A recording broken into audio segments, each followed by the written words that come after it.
Boketov, Haverim, Hakol Becede, como é que vocês vão? Tudo bem? Vamos fazer aqui a leitura da nossa quarta parte da nossa Parashá Shavua, tá? De Vezot Haberahá, esta é a bênção, tá bom?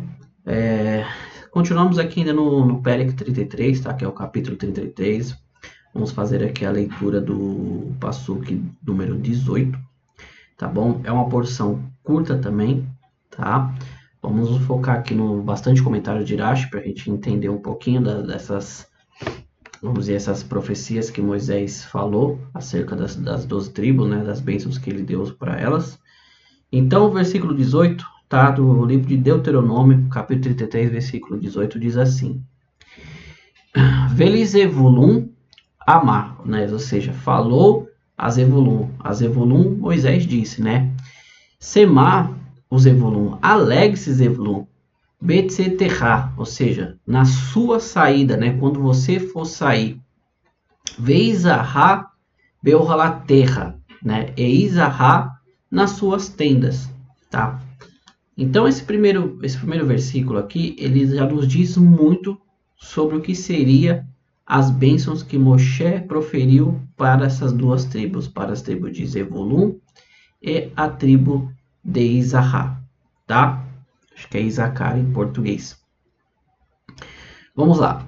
Rashi ele já começa dizendo assim, ó. Essas 5 tribos, né, que Moshe abençoou por último, ou seja, Zevulun, Gad, Dan, Naphtali e Asher, tiveram seus nomes repetidos, a fim de fortalecê-las e encorajá-las, pois eram as mais fracas de todas as tribos, tá? Por isso foram elas que Yosef apresentou lá ao faraó, né? Como diz o versículo, dentre seus irmãos ele separou 5 homens, né? Isso aqui está lá no Gênesis, no capítulo 47, versículo 2, tá? Quando Yosef vai apresentar eles ao faraó, seus irmãos, e ele pega justamente o que o Murash fala aqui, que pareciam os mais fracos, a fim de que o faraó não os nomeasse como oficiais de guerra. Nós lemos isso aqui lá no comentário, justamente lá em Gênesis, no 47, versículo 2, tá? Então, Jarash começa aqui a trazer que essas últimas tribos que elas são mencionadas aqui sobre as bênçãos, elas são as mais fracas. Por isso Moshe, né, falou por último. Dando continuidade. E fala assim, né? Alex Zevulon quando sair Zahar e suas tendas. Vamos tentar entender isso aqui. Como assim? Quando Zevulun sair e Zahar em suas tendas. Zevulun e Zahar firmaram uma parceria. Tá? Zevulun, o que ele ia fazer? Ele ia morar à beira do mar e sair em navios para realizar o comércio e obter lucro. Dessa forma, ele forneceria alimentos para Izahar, né, que iria se ocupar com o estudo da Torá, aonde? Nas tendas. Tá? Consequentemente, Moshe mencionou Zevulun antes de Izahar, mesmo apesar do Zevulun, no caso aqui, ele ser o mais novo, né? Izahar ele ser o mais velho. Porque o estudo de Izahar era graças a quem? A Zevulun, tá? Então daqui nós entendemos por esse comentário de Rashi por que fala em Zevulun sair e Izahar ficar em tendas. E, no caso Zevulun, ele ia se ocupar do comércio, ia trazer o sustento, a Parnassá, né?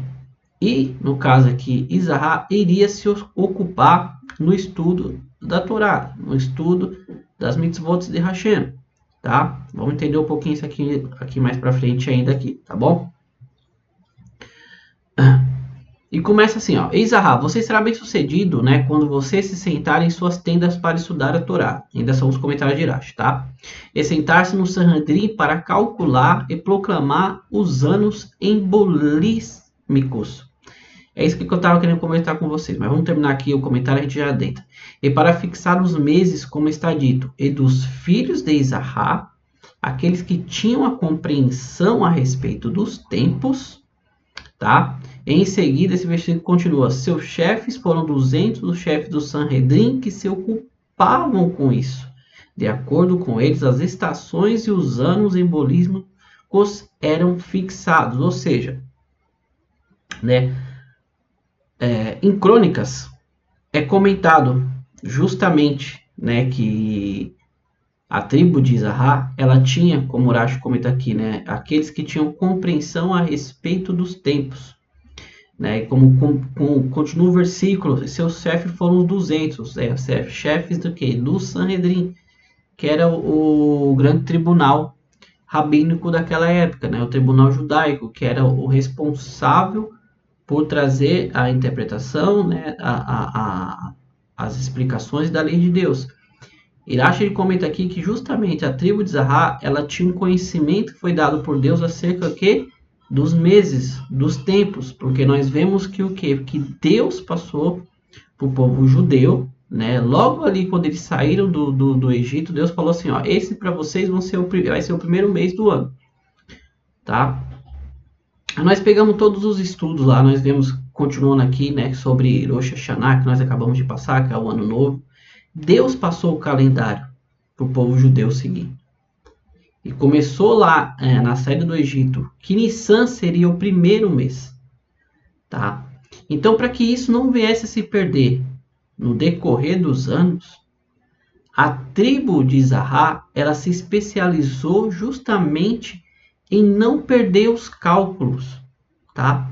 É por isso que no judaísmo hoje você tem toda a data correta, desde lá de Adão, né, Adão e Havá, quando eles saíram ali do Gan Eden, até o dia de hoje. Por isso que nós estamos aqui no ano 5.785 e não se perdeu nenhuma data.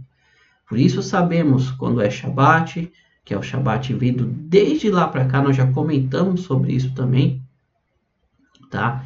Então, por isso que enquanto Zevulun trabalhava para trazer o sustento, né, Isahá se aprofundava no estudo da Torá, para que no decorrer dos tempos não se perdesse o calendário que Deus instituiu, tá? Aí, como eu comento aqui, esqueça esse calendário gregoriano que nós servimos hoje, né? Infelizmente, seguimos ele por um calendário social.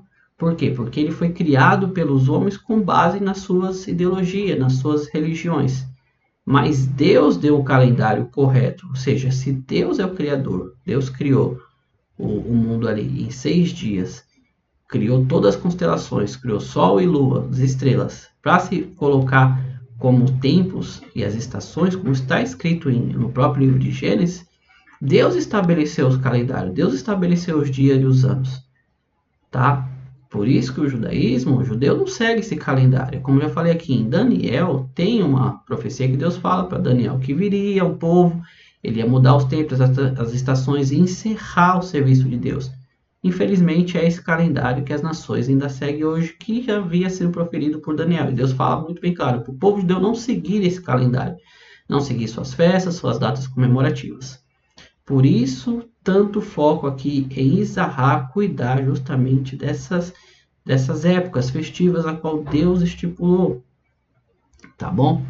Nós poderíamos falar muito mais sobre isso aqui, mas acho que já ficou bem claro, né, que tanto o judeu, né, principalmente, como nós não judeus, Benei Noa, não devemos seguir esses calendários, não devemos compartilhar dessas festas, porque elas nada têm a ver com Deus, tá? Isso foi criado pelas as nações para colocar aí as suas datas festivas dentro das suas crenças, tá bom? Continuando aqui. Aqui tem um assunto interessante, já no versículo 19, tem duas interpretações aqui que eu vou trazer para vocês, tá? Para nós podermos entender isso aqui de uma forma melhor. Fala assim, ó. Os povos no monte, tá? Versículo 19. Os povos nos montes convocarão, e ali eles abaterão as oferendas de retidão, pois serão sustentados pela abundância dos mares e pelas coisas valiosas escondidas sobre a areia. Olha só que interessante. Quem seriam os povos da terra? Vamos pegar aqui 2 comentários para nós tentarmos entender isso aqui da melhor maneira possível. Rashi ele fala aqui que são as tribos, tá? Aí fala assim, no monte convocarão. Ele fala, ou seja, as pessoas das tribos de Israel se reunirão no monte Moriá, né? Toda reunião é feita através de uma convocação, né, no toque lá das trombetas. E no monte Moriá, local do templo sagrado onde estava o Beit HaMikdash, né, o povo irá oferecer suas oferendas, né, das suas festividades para Deus, Pesach, Shavuot e Sukkot. tá? É um comentário de Irache. Então ele fala que essa convocação era das tribos, tá? E que era para convocar justamente para fazer o serviço a Deus no templo sagrado sobre as 3 festas de peregrinação, que era Pessa, Shavuot e Sukkot, que nós já comentamos aqui, tá? Não vamos nos estender muito. Aí ele fala assim, ó, serão sustentados pela abundância dos mares. Nós já acabamos de explicar aqui que Zebulon, ele ficava, né, nos mares, trabalhando ali com o seu comércio. Então, Isahá e Zebulon serão alimentados pela fartura proveniente do mar. E assim, Isahá terá tempo livre para se ocupar com o estudo da Torá.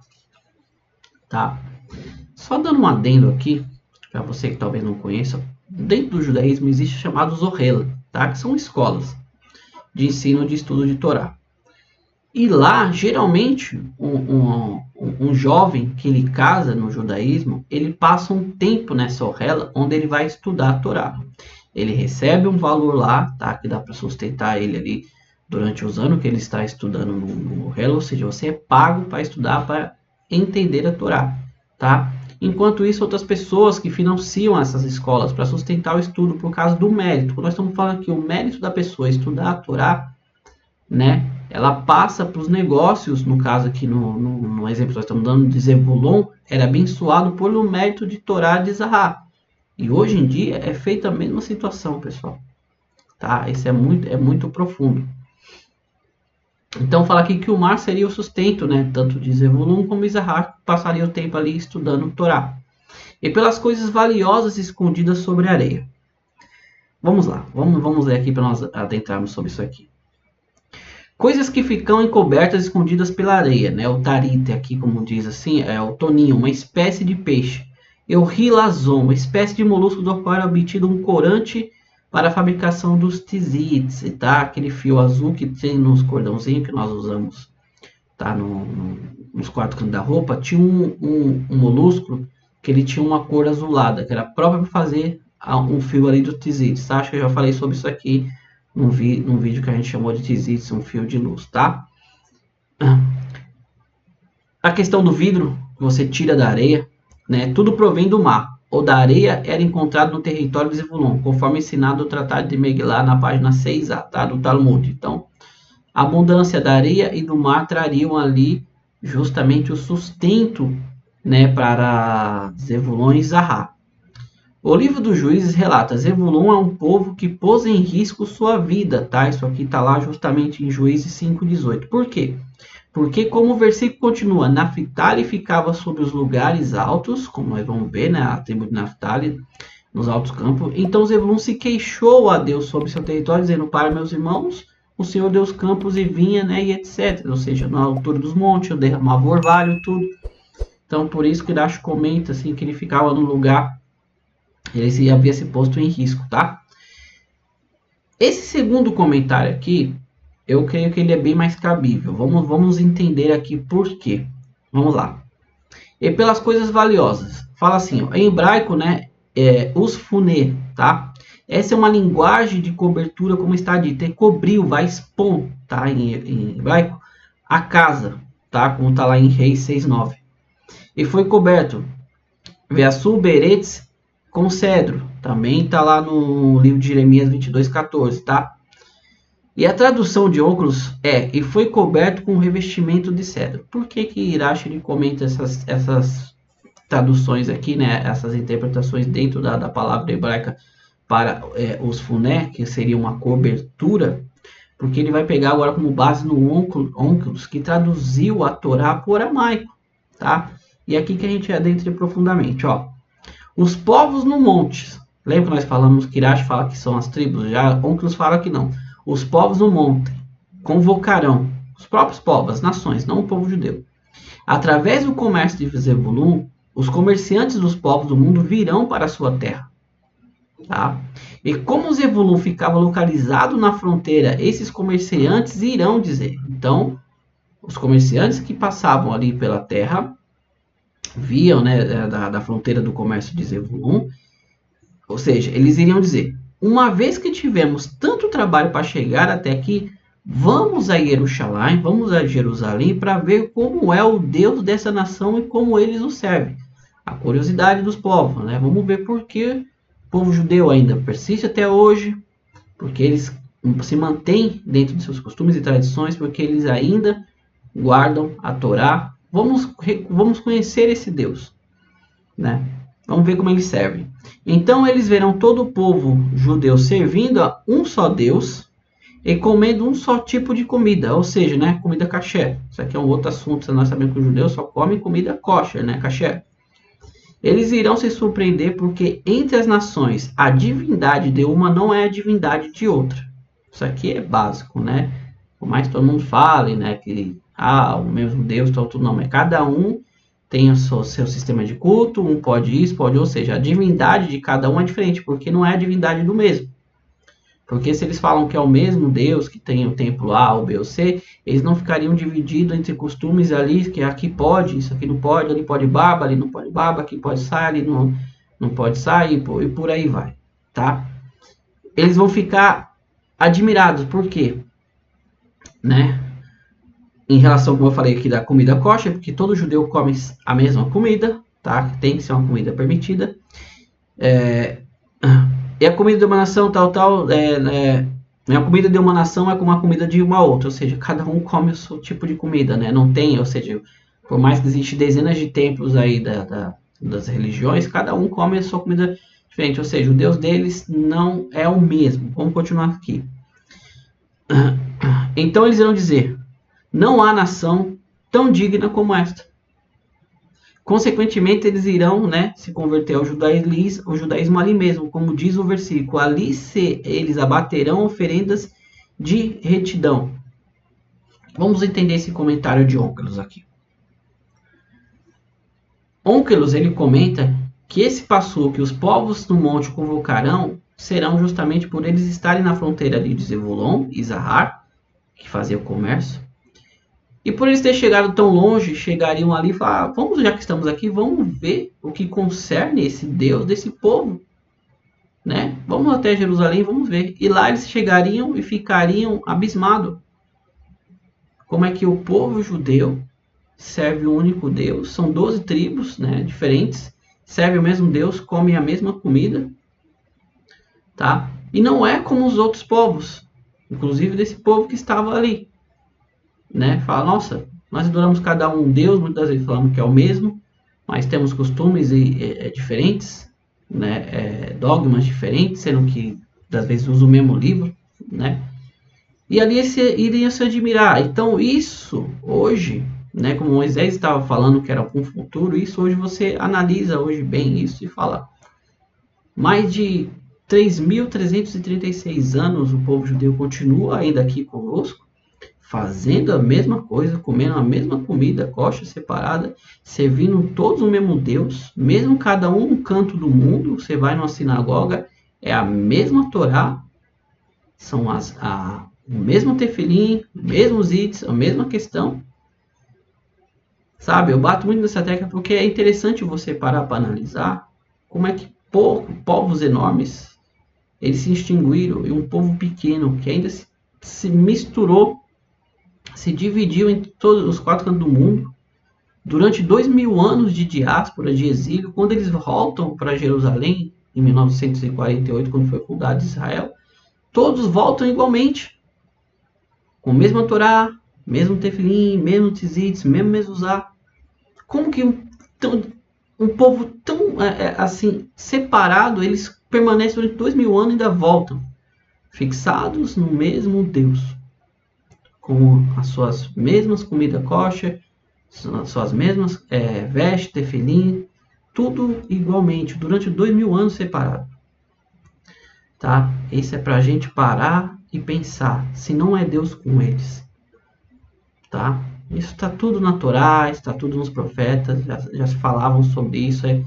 É só nós, muitas vezes, nós que não queríamos enxergar isso. Tá? Voltando aqui, então nós entendemos bem essa questão aqui de Zebulun e Zahar, né?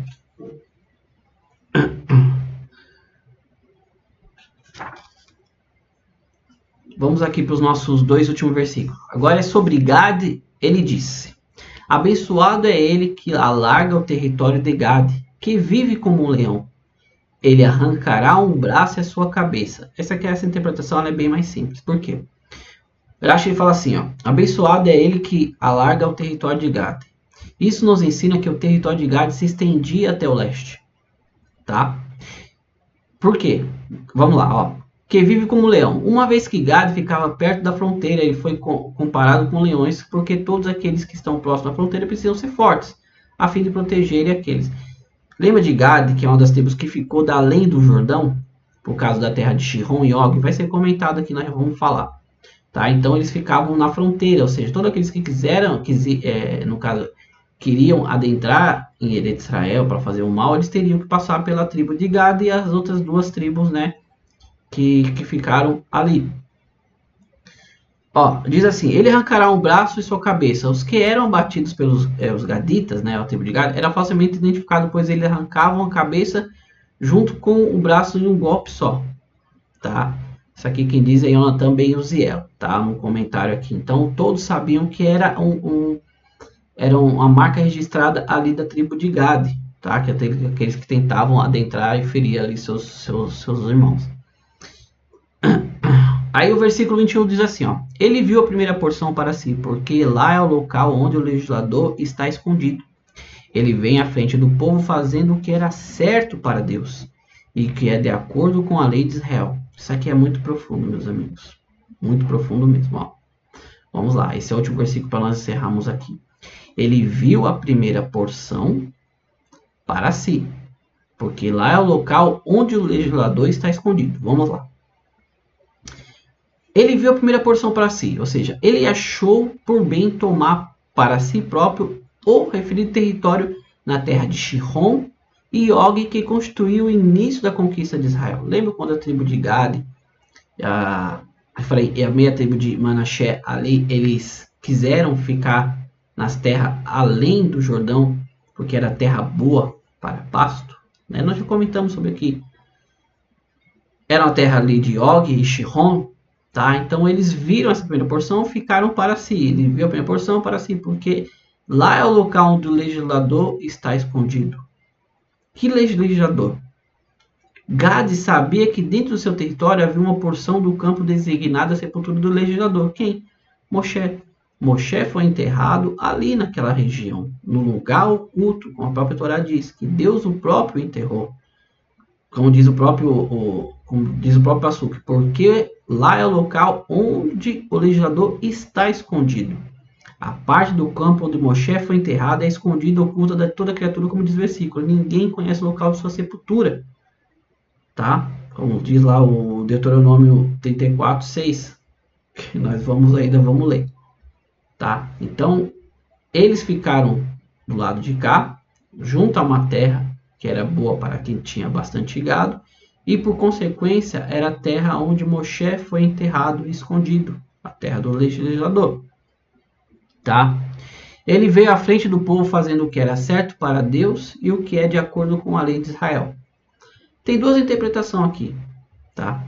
Ele veio à frente do povo fazendo o que era certo para Deus. Pode ser para Moshe, que foi o que ele falou, né? Ele veio guiando um povo, fazendo o que era certo para Deus e o que é de acordo com a lei de Israel, com a lei que deu Deus para Israel.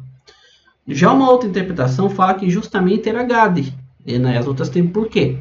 Ficaram do lado de cá, porque quando eles foram pedir essa terra para Moshe, Moshe falou, não é justo que vocês fiquem aqui enquanto seus irmãos adentrem em Canaã e vão batalhar. Aí teve todo aquele acordo e justamente uma das tribos, que era Gade, ela falou, não, nós vamos à frente deles. Vamos batalhar na frente deles, por eles, até que eles conquistem a terra, até que eles dividam. Depois nós voltamos. Tá? Então aqui você pode entender esse último passo aqui de duas maneiras. Ou pode ser Moshe, como Rashi comenta, ou pode ser justamente a tribo que iriam na frente de Israel para bater os inimigos enquanto eles conquistam a terra. Tá bom, meus amigos? Esses aqui foram nossos últimos 2 versículos. Tá? São porções curtas, porém bastante importantes para a nossa compreensão do texto original. Tá? Meus amigos, mais uma vez eu quero agradecer vocês que já nos acompanham aqui há mais de um ano. Você que é novo, se inscreva, deixe seu like, compartilhe esse conteúdo. Nos ajuda cada vez mais, né, crescer, para que tenha mais visualização esse canal, para que mais pessoas possam conhecer a verdade da Torá, a verdade da Bíblia, tá?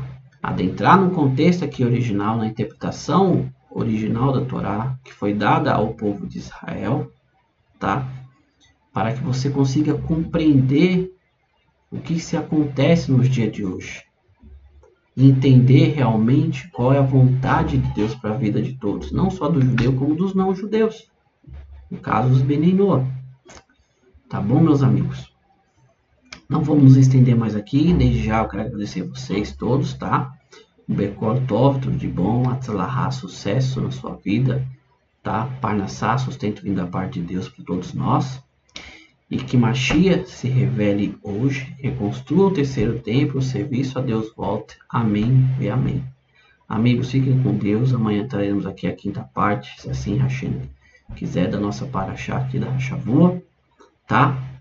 Todarabá, muito obrigado e Lehi Traot. Fiquem com Deus até amanhã, se assim Ele quiser. Tchau, tchau, amigos. Tchau, tchau.